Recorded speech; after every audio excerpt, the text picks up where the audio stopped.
ಆ ಒಂದು ಮೊದಲನೇ ಟ್ರೆಂಡ್ನಲ್ಲಿ ಈ ರೀತಿಯಾದಂತಹ ಹೇಳೋದು ಕಷ್ಟ ಆಗುತ್ತೆ. ನೋಡೋಣ, ದೇಶದ ಜನರ ಮೇಲೆ ನಮ್ಮ ನಂಬಿಕೆ ಇದೆ.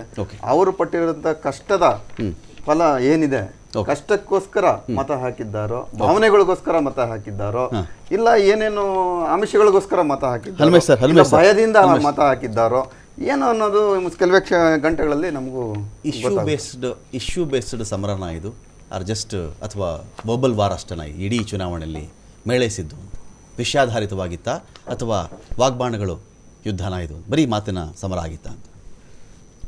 ಈ ಬಾರಿಯ ಲೋಕಸಭೆ ಚುನಾವಣೆ ಅದು ವಿಷಯಾಧಾರಿತ ಆಗೋದಕ್ಕಿಂತ ಹೆಚ್ಚಾಗಿ ಸಂಪೂರ್ಣ ಚುನಾವಣೆ ಒಬ್ಬ ವ್ಯಕ್ತಿ ಕೇಂದ್ರಿತ ಅನ್ನುವ ರೀತಿಯಲ್ಲಿ ಆಗಿದ್ದಂಥದ್ದು ವಿಶೇಷ ವಿಪರ್ಯಾಸ ಅಂತಾನೆ ಹೇಳಬೇಕಾಗತ್ತೆ.